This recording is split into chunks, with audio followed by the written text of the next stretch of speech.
Aquí comienza Red Más Noticias. Muy buenas noches y bienvenidos. Empezamos hoy esta emisión con una noticia que le interesa y preocupa al mundo. Un terremoto de magnitud 7.5 golpeó la isla indonesia de Celebes, dejando víctimas mortales y un tsunami. El Servicio Geológico de Estados Unidos registró 20 sismos en esa misma región con magnitudes entre 4.7 y 5.8, además del terremoto de 7.5. En medio del pánico, la Agencia de Gestión de Desastres emitió una alerta de tsunami. Videos aficionados lograron captar estas imágenes de las olas de más de 2 metros de altura, captadas desde la parte más alta de una rampa de un parqueadero en Palu, una ciudad de 355.000 habitantes, a 80 kilómetros del epicentro del terremoto, llevándose todo a su paso, inundando lo que seguía en pie.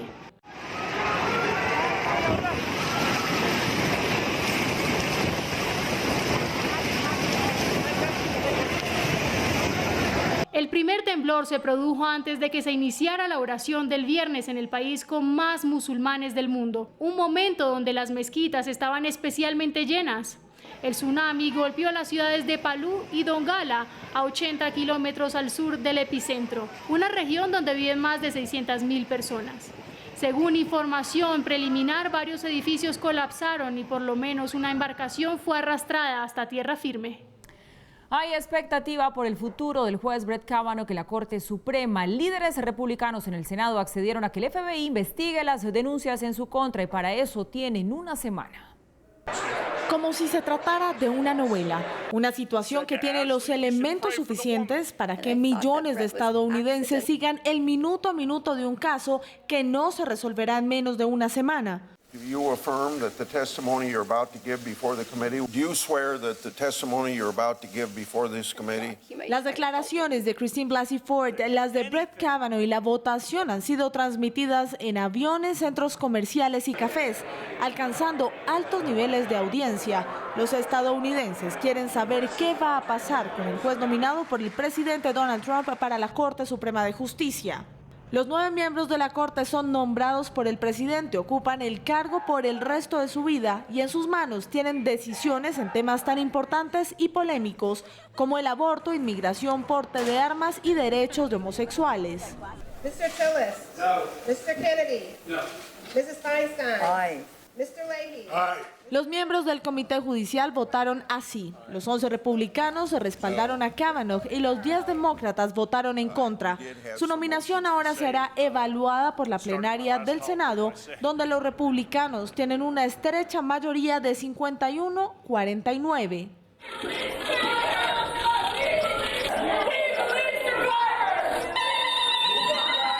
Un tema que además de división tanto en política como en los ciudadanos de a pie, ha generado indignación y manifestaciones.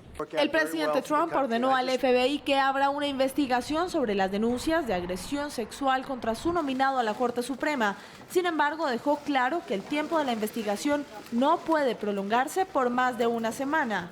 Faltan días para conocer la última palabra sobre esa noche hace 36 años cuando 2 adolescentes, sin saberlo, se jugaban un futuro que además de tener al país dividido, crece la incertidumbre sobre cuál versión sería la real.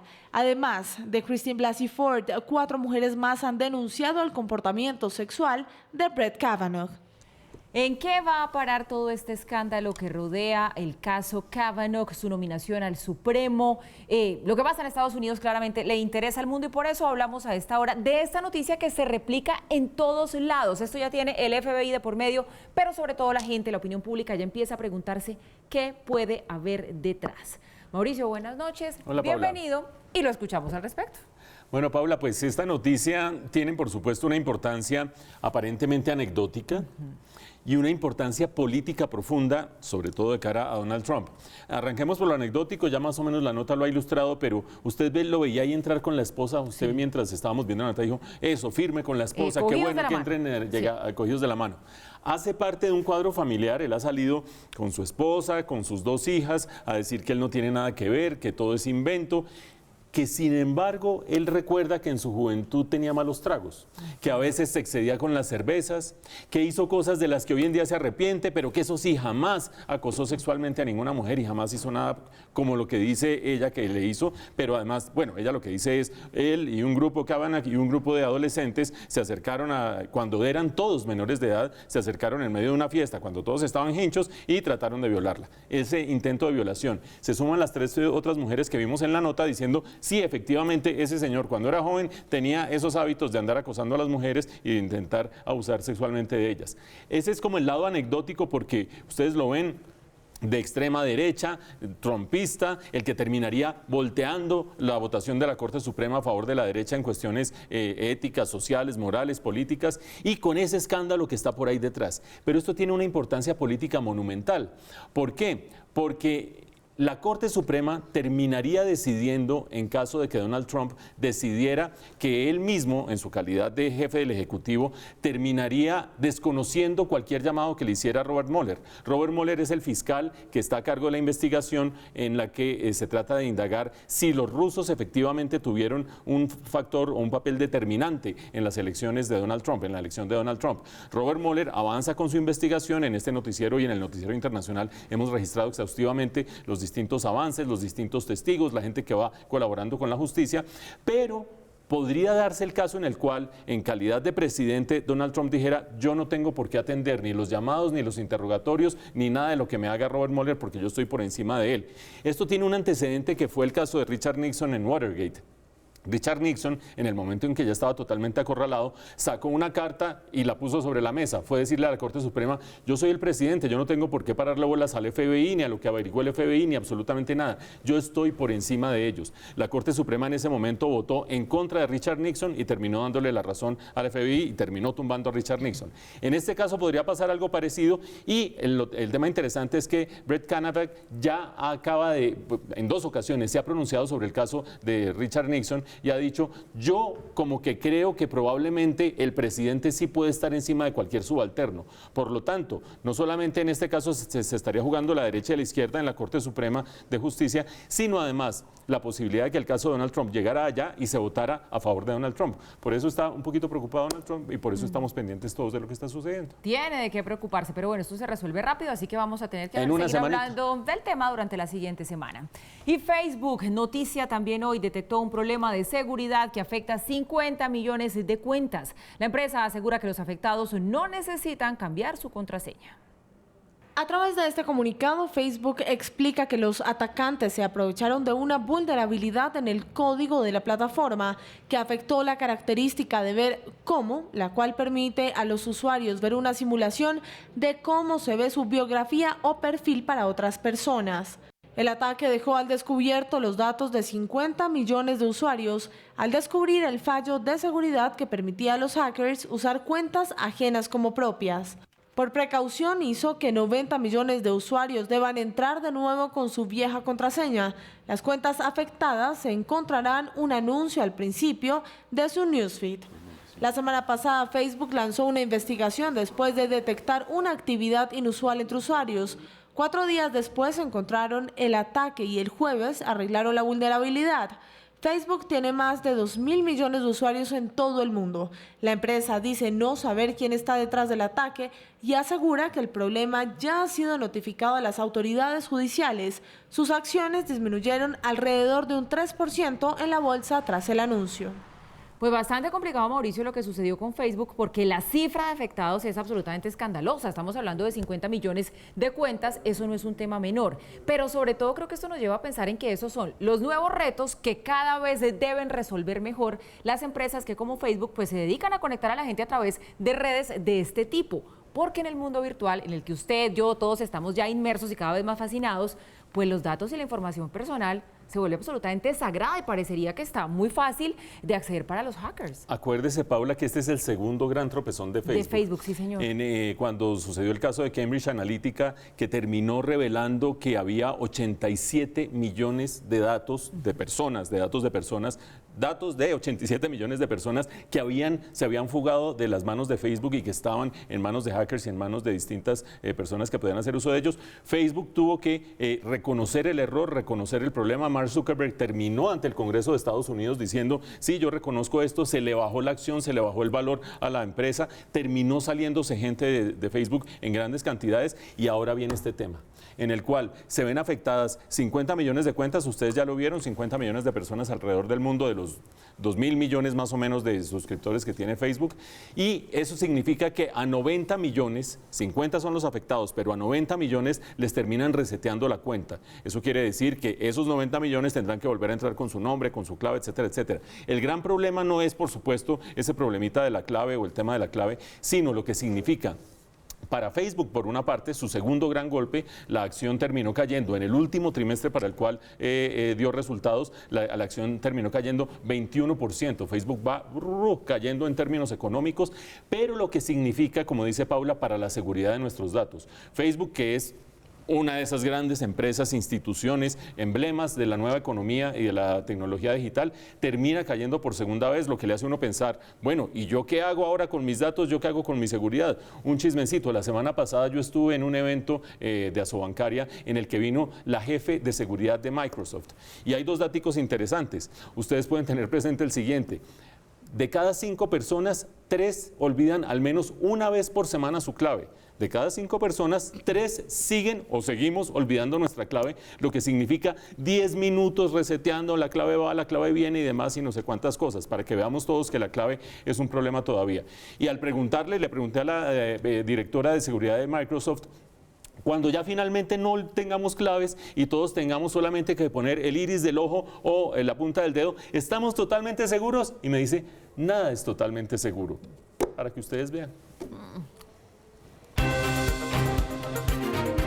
Hablamos ahora de lo que pasa en Colombia. El abogado Alex Bernó habría ofrecido $2 millones para que un testigo no hablara en contra de Carlos Matos. Según Bernó, en el que en su momento manejó este caso Hyundai, fue el actual fiscal Néstor Humberto Martínez.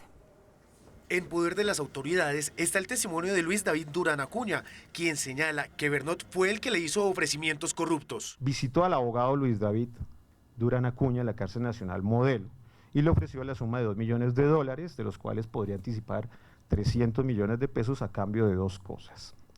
Primero, sustituir el poder de la abogada que acompañaba al señor Durán Acuña por un abogado de apellido Toro y consustancialmente guardar silencio a favor del empresario Carlos Matos. Dicen las autoridades procesales que según ese testimonio, Bernot notificó a Matos de sus supuestas acciones. Ese viaje a España hecho por el señor Bernot para darle cuenta supuestamente al señor Carlos Matos del ofrecimiento dinerario, corrobora el aviso que en ese sentido el imputado le hizo al señor Durán Acuña de que iba a realizarlo. En la audiencia también revelaron que Bernot visitó al testigo en compañía del también abogado David Telequi, quien aseguró que no tiene conocimiento de que en esas visitas se hayan hecho ofrecimientos corruptos. Tanto es así que el señor David Telequi en la entrevista da a entender que sirvió de puente, digámoslo, indirecto, fue utilizado para que el señor Bernot hablara con el señor Durán Acuña. Bernot, en un acta de detenido y un comunicado, manifestó que ese caso, en su momento, estuvo en manos de la ahora fiscal general de la Nación y no de él. Para estas medidas cautelares, se prestó caución de más de $35 millones, unos 90.000 millones de pesos. Esto pasó bajo la asesoría de Néstor Humberto Martínez Neira, no mía. Él sabe que yo no tenía nada que ver con el caso de Hyundai, porque él era el que lo manejaba. Fuentes cercanas a la investigación revelaron que en los próximos días se realizarán nuevos operativos que demostrarían que sí hubo hechos de corrupción en el caso Hyundai. En los próximos días, la FARC entregará información de 182 personas desaparecidas durante el conflicto armado. Esto como parte del compromiso de aporte a la verdad. La información que entregará la exguerrilla de las FARC gira en torno a 182 personas, 30 de ellas sobre las que hay posibles datos de su paradero exacto.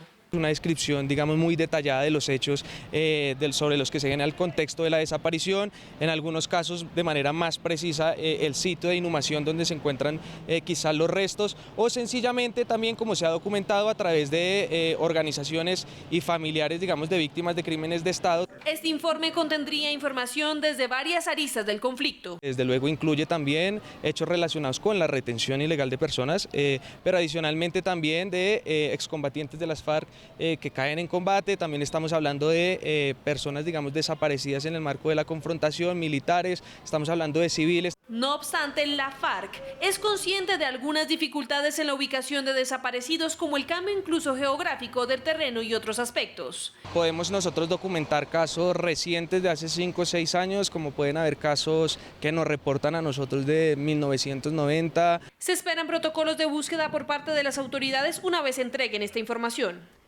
Este tipo de noticias, Mauricio, como que nos reviven todos los dolores y los horrores del conflicto, pero a la vez también hay que reconocer que esto empiece a pasar, pues es sin duda muy importante para ese lento, por no decirle lentísimo, proceso de reparación de verdad que está exigiendo el país. Así es, Paula. En sus casas habrá la mitad de los televidentes diciendo cómo es posible que a estas alturas estos tipos estén negándole a la opinión pública de los colombianos la información sobre la cantidad de desaparecidos y no sé qué. Y habrá otra gente diciendo, finalmente, por fin, los familiares van a poder saber si dónde estaba su ser querido que había desaparecido, si está en la lista de los 182, etcétera, etcétera. Las mismas reacciones encontradas que producen todas las noticias del conflicto, del posconflicto. Pero tengamos presente que para esos familiares, para los que no saben desde hace varios años qué ha pasado con sus seres queridos, esta lista sí es muy importante. Saber dónde está la ubicación, incluso poder eventualmente recuperar su cuerpo para darle sepultura. Para aquellos que sean cristianos, cristiana sepultura, para los demás también darle sepultura de otra índole. Por lo tanto, esta noticia tiene su lado muy bueno, y es que finalmente se empiezan lentamente, dolorosamente, a cerrar las heridas del conflicto. Hasta allí el lado bueno, que son la lista de 182 personas, Paula. Pero recuerden ustedes que hace 2 años, cuando ganó el no en el plebiscito, parte de las demandas que se hicieron para terminar acabando de ajustar el acuerdo y aplicarlo, fue justamente que las FARC entregaran una lista. En ese momento la Federación de Víctimas de las FARC sacó una lista de los que habían desaparecido, ya fueran secuestrados o fueran asesinados, no se sabía, estaban sencillamente desaparecidos. 468 nombres, Paula. O sea que una lista de 182 es bienvenida, pero la brecha entre 182 y 468 que la sociedad civil, los familiares dicen, no aparecen, ¿dónde están? Es una brecha muy grande. Y en ese momento, el gobierno dijo en ese momento, el ministro del Interior, Juan Fernando Cristo, habló con las FARC y las FARC le dijeron, sí, nosotros vamos a hacer las consultas para entregarle esa lista y le tenemos respuesta en 8 días. 2 años después de esos 8 días están entregando 182. Ojalá esto siga adelante con nuevos números, porque el resto de familiares siguen pensando, bueno, ¿y la información de mi ser querido qué? La crisis venezolana ha afectado el área fiscal colombiana. Según el gobierno, este fenómeno impacta al menos el 0.5% del Producto Interno Bruto del país. 4 billones de pesos le estaría costando a Colombia la atención de más de 1 millón de venezolanos que ha recibido el país por cuenta de la ola migratoria derivada de lo que el gobierno ha denominado una dictadura de Maduro. El impacto fiscal que puede tener la crisis migratoria puede ser del orden del 0.5% del PIB. Y obviamente queremos mirar cómo eso se ve reflejado en salud, en educación, en infraestructura, en muchos bienes públicos. Esta crisis hace parte de un reporte de diagnóstico del Banco Mundial sobre el impacto regional de la crisis venezolana y que surgió en una reunión de hoy que tuvo lugar en la Casa de Nariño. No pudo haber mejor socio estratégico que Colombia para estudiar el tema de primera vuelta, pero este es un problema de naturaleza regional. Desde el lado del gobierno estamos trabajando en un documento COMPES que debe estar terminado en los próximos días, donde también nos vamos preparando de manera organizada e institucionalmente coordinados. El informe sobre crisis migratoria se presentará la próxima semana. Un colegio en Atlántico fue usado como fachada para esconder armas del Clan del Golfo. El lugar, usado como centro de operaciones criminales, fue objeto de extinción de dominio. 3 fusiles AK-47, un R-15, una pistola 9 milímetros y munición fueron hallados en una caleta dentro de un colegio para niños en situación de discapacidad en Soledad, Atlántico. El material bélico propiedad del Clan del Golfo fue hallado el pasado mes de abril. Acción judicial que terminó este viernes con la extinción de dominio del predio, avaluado en 1.500 millones de pesos. Se pudo establecer que allí habían reuniones de personas dedicadas al crimen organizado. Esta es una punta de un iceberg. Durante la toma del predio fueron hallados panfletos para cobrar extorsiones y más munición. Se extingue el dominio a quienes eran sus propietarios y muy seguramente ellos tendrán que aclararle a las autoridades pertinentes cuál es su nivel de compromiso o por qué allí se estaban realizando estas actividades del orden de la ilegalidad. Según la investigación, el predio de 1950 metros era usado como centro de operaciones criminales del Clan del Golfo y los Papa López. El hurto a establecimientos comerciales en el país va en aumento. En lo que va corrido del año, la Fiscalía ha registrado 42.792 casos, 7 por hora. La modalidad más común es el hormigueo, seguido del atraco y el factor oportunidad o descuido. Los productos más apetecidos por los delincuentes son enlatados, gaseosas, artículos de aseo, maquillaje y cremas. Según Fenalco, en 2017 la cifra de pérdidas por el llamado hurto hormiga fue de 220.000 millones de pesos. Mañana se llevará a cabo en Villavicencio el taller Construyendo País del presidente Duque. Temas como la vía Villavicencio, el acueducto y narcotráfico serán tratados en esta reunión.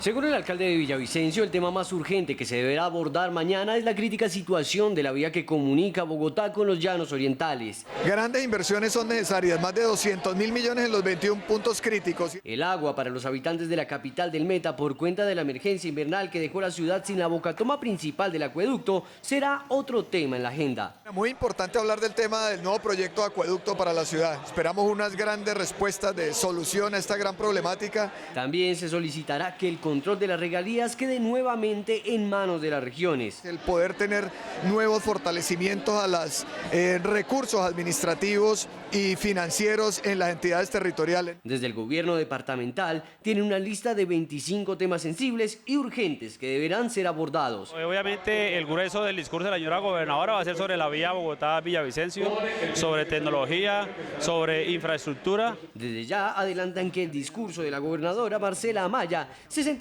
en los problemas de la vía al llano. En Sabana Larga, Atlántico, se realiza el segundo día de Corralejas. Hasta el momento deja 14 personas heridas. Algunos piensan que estas prácticas hacen parte de la cultura y la tradición y otros, por el contrario, opinan que representan maltrato animal y ponen en riesgo la vida de los asistentes. Estas son las corralejas de Sabana Larga, que ya dejan 14 personas heridas. En ellas los participantes se divierten acosando al toro, que asustado embiste a quien se le atraviese. Para algunos, una cultura que se lleva en la sangre. La corralada que es una cultura que no se le puede quitar a la costa, ¿entiendes? Toda la vida ha habido esa tradición, entonces para mí es una cultura que necesitan los costeños para poder divertirse y toda la vaina. Pero para otros esto representa maltrato animal y aseguran que pone en riesgo la vida de quienes asisten. Sí, es una cultura, pero es maltrato animal. De alguna u otra forma sigue siendo maltrato animal y es cruel. La gobernación ha expresado que son las alcaldías las directamente responsables en otorgar o negar los permisos. Sin embargo, estudian un proyecto en el que se prohíba este tipo de prácticas en el departamento. La Secretaría de Gobierno de Bogotá selló el establecimiento donde se realizaría el polémico concierto de la banda sueca Marduk. El lugar no tenía permiso de bomberos ni concepto de la Secretaría de Salud. El establecimiento está ubicado en la avenida Boyacá con calle 51 y fue sellado por 10 días. Es un establecimiento de comercio que no cumple con algunos de los requisitos establecidos en la Ley 1801 Código Nacional de Policía.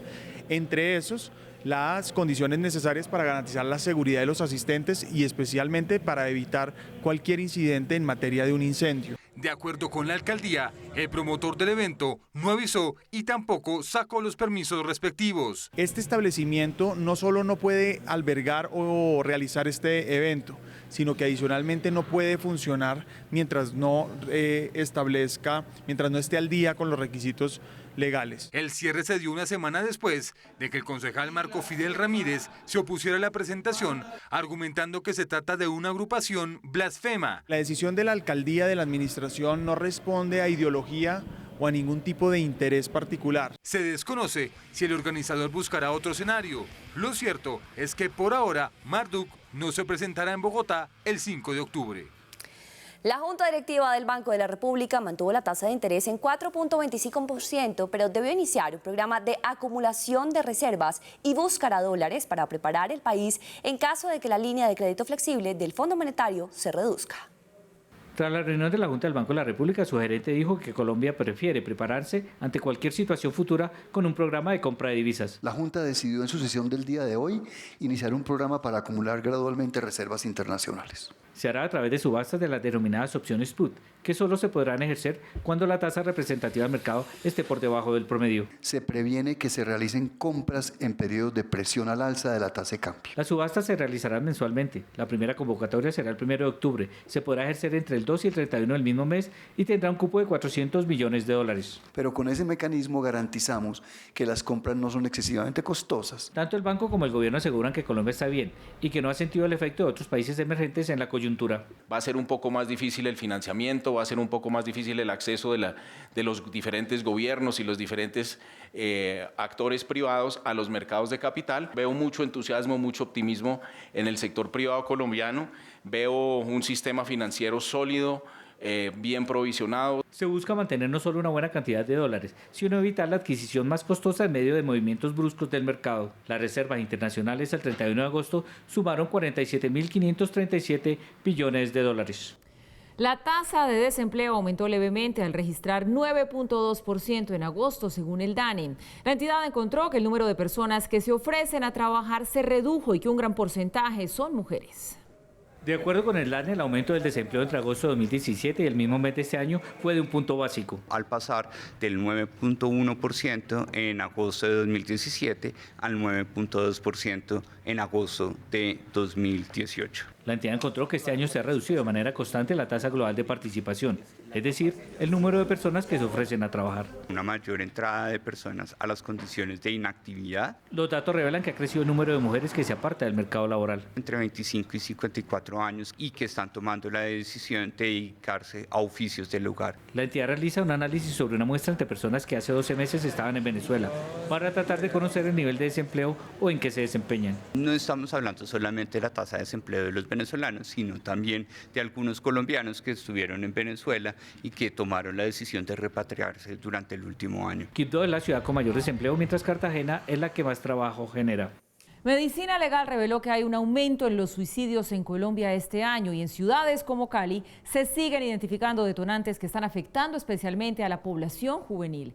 Red Más Noticias visitó la línea 106 en la que en la capital del Valle cada día se reportan casos de tendencia suicida.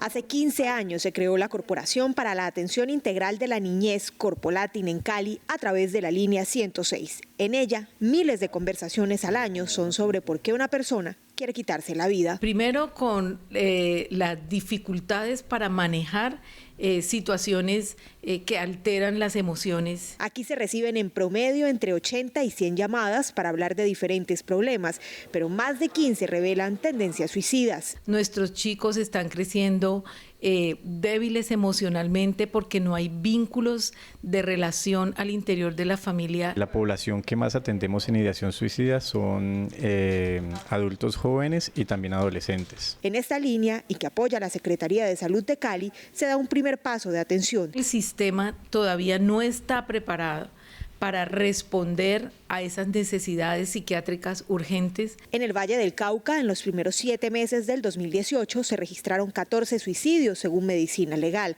La mayoría eran hombres y de zonas rurales.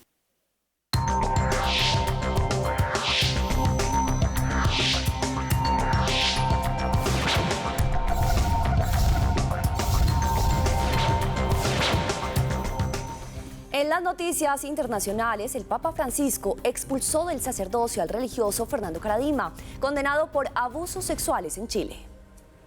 La contundente decisión del sumo pontífice contra Fernando Karadima fue comunicada por las autoridades de la Iglesia Católica en Chile. El Papa Francisco ha dimitido del estado clerical a Fernando Karadima Fariña.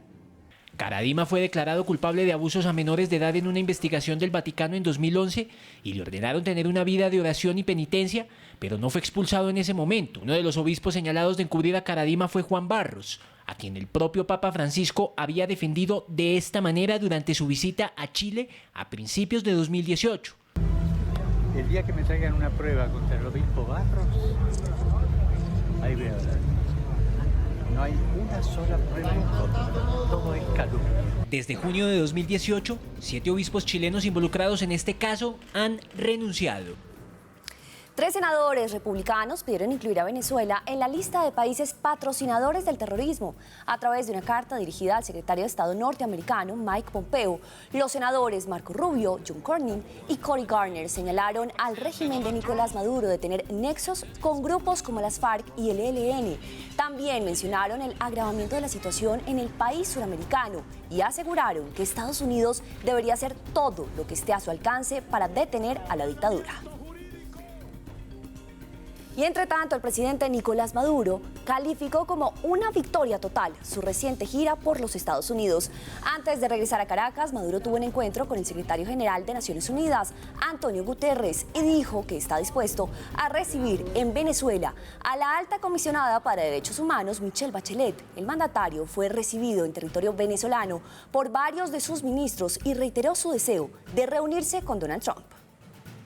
¿Ustedes sabían que hay un colombiano en lucha libre de los Estados Unidos? Bueno, así es, se llama Tony Stallone y estará el próximo 30 de septiembre en una exhibición sin precedentes en Bogotá. Fue campeón justamente acá de la lucha libre, en 33 años de carrera tiene 26 títulos. Además, ha sido escolta de grandes artistas como Britney Spears, también Celine Dion y además fue extra de películas. 1,90 m de estatura que cargan 120 kilos encima. Ese es el volumen de Tony Stallone, el único colombiano en la WWE, la lucha libre más famosa de Estados Unidos. Él está en Colombia porque recibió un reto.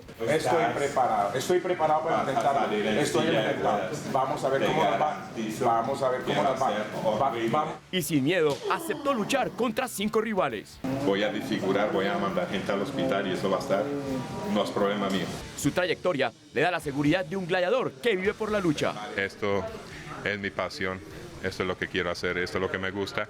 Divertir, entretener a los fanáticos es lo máximo. Su aspecto intimidante le ha servido para ser extra en películas como 300 y X-Men, además de ser escolta de Madonna y Britney Spears. Pero su pasión está en el cuadrilátero y así lo demostrará este domingo en el Auditorio Mayor de la CUN en Bogotá. Si tengo que romper máscaras, si tengo que romper, uñar, desfigurar, lo haré sin ningún problema. Interesante. Y ya estamos a tan solo 8 días de vivir la acción que comenzará en Buenos Aires, Argentina, y donde, a diferencia de los Juegos Olímpicos, sí está incluido el patinaje de velocidad, en este caso, que estará por primera ocasión. Por eso se esperan medallas para Colombia.